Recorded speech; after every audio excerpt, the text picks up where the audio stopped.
about the X Factor selling system.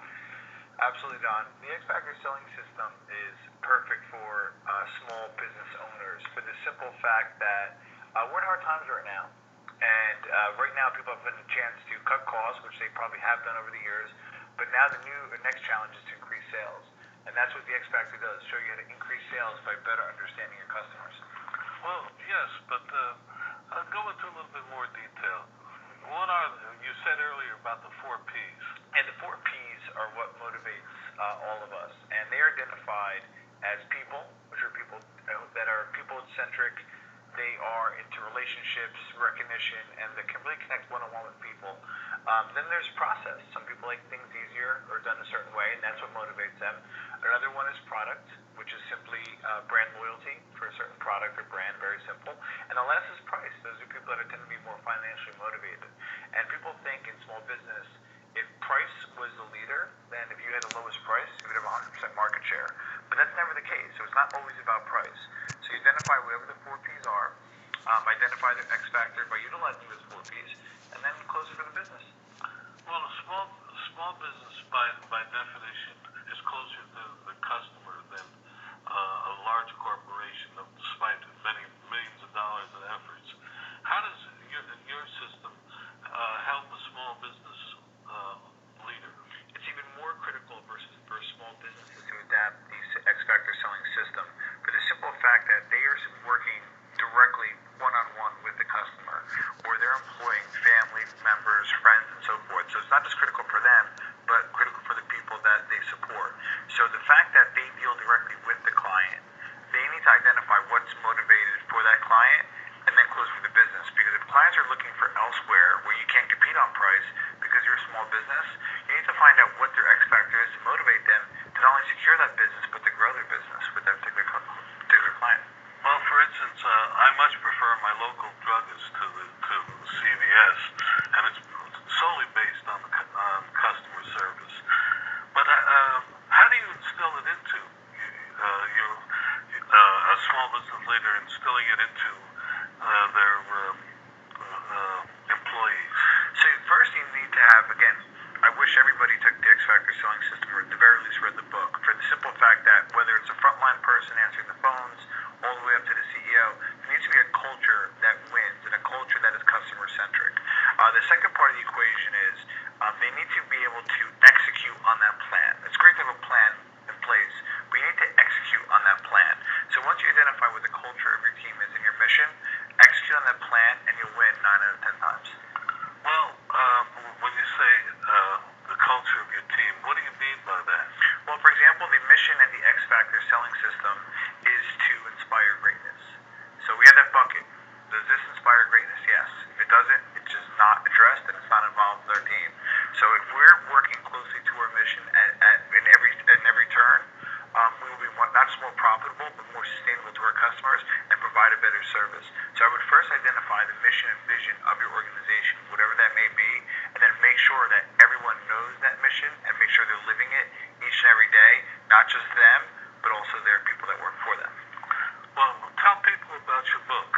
Okay. Where they can get it, how much it costs, etc. The X Factor selling system can be found on Amazon.com, BarnesandNoble.com, iBooks, as well as Google Play.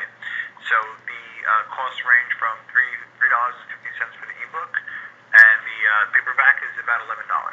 But you also have seminars, right? We do. We're hosting a seminar in New Jersey at the Crystal Springs Resort on April 25th and 26th, and they can find out more information at the salesexpertusa.com, which is our website, or they can follow me on Twitter at the Sales Expert, and they're welcome to come to Crystal Springs to the event. And the reason, Don, why we're hosting the event and we're hosting multiple seminars is you really want to get the word out, not just, again, to salespeople, but to small business owners. Small business in this country is dwindling as we speak. And we believe that we have not just a secret sauce, but the inspiration as well as the ability to execute to help people reach their goals and, again, to inspire greatness. Well, you went from a big company to a small company, to your own company. Correct. Tell us about the transition. Huge transition. So no longer have people making photocopies for me. No longer have reimbursement for my marathon, if you will, of big business. So you really get humbled quickly. And I learned more in the last 8 weeks than owning my own business than getting my MBA in undergraduate in business over 9 years. So. Well, I always like the story of a man who was CFO of a major corporation, then started his own business. And he called me up and said, "What do I do for stamps?" Yeah. And I told him, "You go to the post office." That's right. That's right. He had never, but you've made the transition. Are you happier there? I'm much happier. I'm broke, but I'm much happier. No, I'm just kidding. No, I'm much happier for the simple fact that it's an investment in time, and it's an investment that we're building a brand, and a brand that we believe in. So, for example, when you do have you work for somebody, and you expense time, you expense effort, and you don't calculate that, or we normally don't calculate that, but that's calculable. Right now, in my own business, I'm putting up maybe more money than time. I'm putting the time too, but it's to build something. It's to build a brand that's meaningful. The X is big on purpose because it's variable. It changes at any given moment. And we believe if we find out what somebody's X factor is, we close for the business. Right now, my X factor goal is not necessarily to be profitable per se, but to build this brand to what it needs to be and to what? Inspire greatness, which is our mission. Well, you said earlier about you work 80 hours to avoid. My favorite. I don't want. What do I was actually going to bring it up on? One of my favorite sayings that I heard is an entrepreneur will work 80 hours a week to avoid working 40. And if that makes sense to you, you're an entrepreneur. If it doesn't, you're probably not better. Probably not better off hanging your own shingle. Well, my definition was given to me by a very wise woman many years ago when she said, "Are you willing to mortgage your house to continue the business?"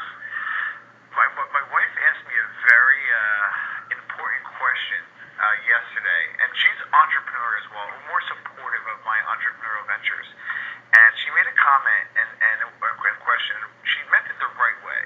She goes, "What's your time frame, or when does this end? Like, what's going on here?" And I looked at her and said, "This is the beginning. There is no end. We're going to succeed, and it may not be today, it may not be tomorrow, it may even be a different venture, but we're going to succeed, and we're going to do it, and there is no end." And that's what entrepreneurship is. If you're in a contract for a company, it ends. If you're working for somebody, in the W-2 fashion, it's not open-ended. You can go tomorrow.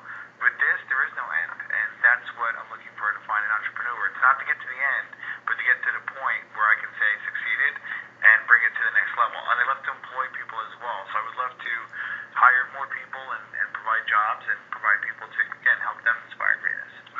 Well, they say you should have an exit strategy for every entrance point you make. Yes, but you don't have it at this point. So, first class and first rule as an MBA you learn is what is your exit strategy, even before you set up your initial strategy. So it's not a liquidity event in 5 years, unless it's a big check, of course. Just kidding. It's not a liquidity 5 years. It's something that I want to do for the very long run and build it up to a brand. And we really believe that we have a brand that we can go vertical with as well. We have something in the works. We have X Factor selling system, but we're also working on the X Factor selling system for negotiating, for business management. So we really think this is sustainable and can be around for a very long time.